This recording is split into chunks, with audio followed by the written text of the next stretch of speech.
Hey, I'm Scott. Welcome back to the channel. So today I want to discuss the 4 best exercises for helping you to improve your golf swing speed. So before I get into them, here's what you're not going to see in this video. So if you want to click away, click away. So nothing that involves resistance bands, kettlebells, medicine balls, or anything that mimics the golf swing in any way.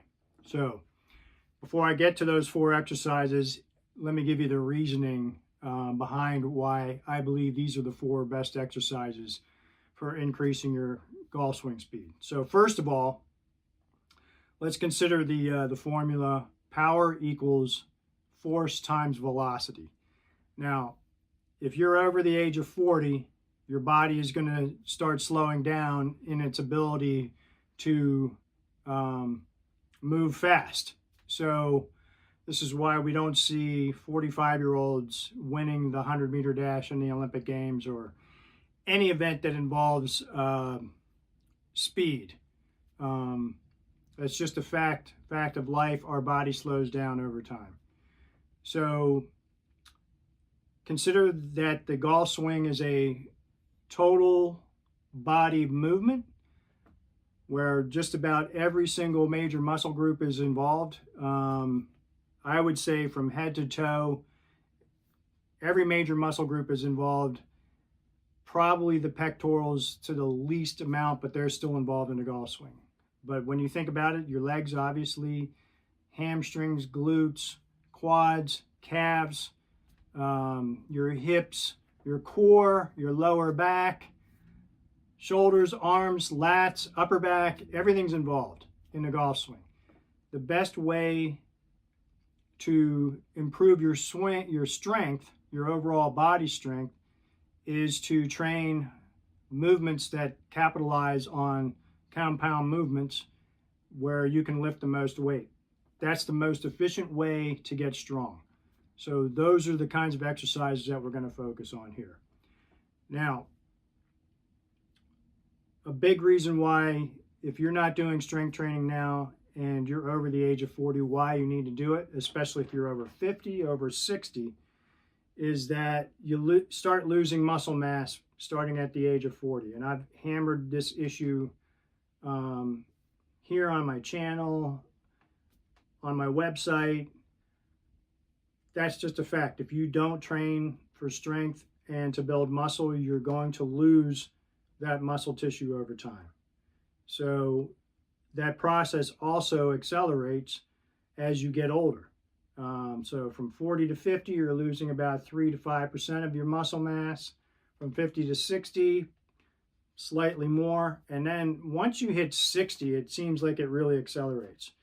So let me give you an example of why the best way for you to try and maintain your swing speed as you get older is through strength training rather than just a focus on flexibility training. The greatest Champions Tour player ever is Bernhard Langer. And he is known for being very fit. He obviously looks fit. He focuses on his fitness quite a bit. But his fitness training revolves around flexibility and core strength. That's all fine and good. But the fact of the matter is that his swing speed has slowed down quite a bit as he's gotten older. So he joined the Champions Tour in 2007. His first full year on the tour was 2008. And that year, he ranked number 10 in driving distance at the age of 51. So he was averaging about 282 yards in his average drive. When he was 60, that driving distance stayed the same, but he had dropped down to 23rd in his average distance off the tee. All the while, we know that, and that was the season 2017 and 2018. So all the while, we know the equipment was improving, the ball, the driver, so swing speeds were going up as a result of that, and ball speeds, I should say, not swing speed. So his driving distance stayed the same, but he was falling behind his competitors. Now, fast forward to his last full season before he tore his Achilles tendon. So he did that early 2024. So his last full season was 2022, 2023, the way they do that Charles Schwab Cup, or that's the way they were doing it. So the year he was 65, his average distance off the tee had dropped 13 yards to 269. You can see these statistics on the PGA Tour's website for the Champions Tour. Just go to the Champions Tour section, look for under the players, Bernhard Langer, click on his stats, and you can see all his stats for each season. So these are the numbers that I'm pulling from that website. So his ranking then dropped down to 62nd on the Champions Tour. Now he maintained his ability to win, obviously, because he set the, I think he set the record in 25 for the most wins ever on the Champions Tour, taking out Hale Irwin's record. But he has become shorter off the tee. He does no big strength training from what I've ever seen. So let's get into the, and I shouldn't say big strength training, I should call it legitimate strength training. He maintains his fitness, but he's not training for what I would call pure strength in order to generate more power. Now, the 4 best exercises, and I'm going to give you some alternatives to these as well. So first is the low bar squat. So the low bar squat is where the bar sits a little bit down below your shoulder blades rather than right on top of your shoulders. So this forces you to bend at the hips a little bit as you descend down into the squat in order to keep the bar over the center of your feet. And that is a more efficient motion. So the low bar squat then will allow more muscle mass to get involved in the movement pattern compared to just a regular high bar squat, which is focused on the quads. Quads and the glutes get significant work in training the high bar squat, but the low bar squat gets more of the posterior chain involved, i.e. the lower back. So it's a more efficient strength training exercise than the high bar squat, which is actually preferred among bodybuilders. Power builders tend to focus on the low bar squat. The second exercise would be the deadlift. People hate the deadlift. It gets a pretty bad rap, but it is a tremendous exercise for building overall strength. If you learn how to do the movement pattern correctly, you can protect the back so that you don't injure your back while you're doing the deadlift. And it trains the body from head to toe. It trains more muscle groups than the squat, but it doesn't train quite as much muscle mass because less of the quads are involved and less of the glutes are involved. But it trains the lower back, the core, the hamstrings, and upper back, the lats, and the forearms, of course. And a little bit of the shoulders too. The rotator cuffs get some work in doing a proper deadlift. Third exercise is the overhead press. The overhead press, you're not going to be able to press nearly as much weight with that exercise as you would, say, a bench press. However, the kinetic chain involves it's the longest kinetic chain of any exercise you're going to do. You're standing on both feet, so you have to engage your legs, your hamstrings, your glutes, your core in order to provide support so that you can lift the weight overhead.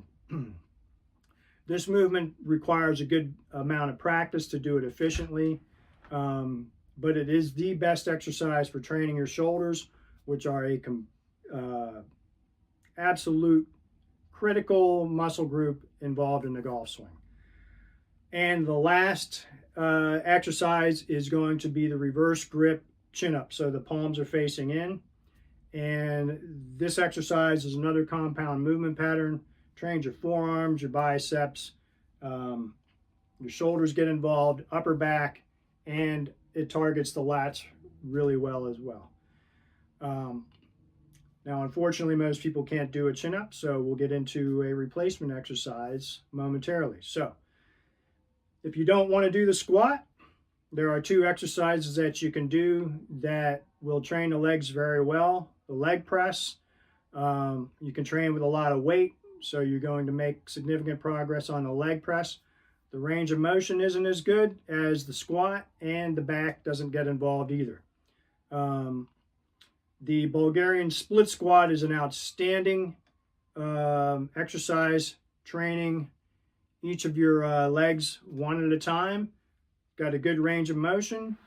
It trains the hips really well. You're going to get good training in your upper hamstrings, your glutes, and your quads. But again, there's not much activation of the core or the lower back, similar to what you would get with the barbell squat. For the deadlift, the best exercise to replace the deadlift with would be back extensions. So that's where you're bent over on, I believe they call it a Roman chair. Your feet are fixed in a spot below you. You bend over the Roman chair, and then you lift up your torso up towards the ceiling, and while keeping your hips attached to that part of that device. And you can also hold a weight plate while you're doing that exercise as well. That's a great exercise for getting the hamstrings involved, the lower back, and the glutes to an extent. However, you're not going to get any other upper body movement going. You're not really going to get any part of the quads involved, which they are involved a little bit with the deadlift. Obviously, there's nothing going on with your lats or your upper back, and you can't load it with that much weight at all. So, like the deadlift, so your strength gains are going to be limited, but you're going to exercise those muscles, and that's a good thing. So, with the overhead press, the only real replacement for the overhead press is dumbbells. The problem with the dumbbells is that you can't add weight to them in small increments like you can with the barbell. Once you get, with adjustable dumbbells, once you get up to 25 pounds, and you got to move up in increments of 5 pounds. And when you're adding 5 pounds to each dumbbell, that's a substantial increase. And so you're going to have to focus more on reps rather than putting more weight on the bar as you could with the barbell. So I'm going to be training my next session with for my shoulders soon. And my last workout, I trained the barbell press with 112.5 on the bar. My next workout will be 115 pounds. So I'm just adding 2.5 pounds because I have 1 1/4 weight plates that I can do. I've got weight plates all the way down to 1/4 pound. So that's what you can do with the barbell, and that's why it makes it more efficient to continue to add weight rather than have to focus on reps. Excuse me. So last but not least, the chin up. The best replacement for that, if you can't do a chin up, would be the reverse grip lat pull down. So you're going to be able to train basically the same amount of muscle. The only issue there is you're not going to engage the core muscles as much to provide that support as you're doing a chin up.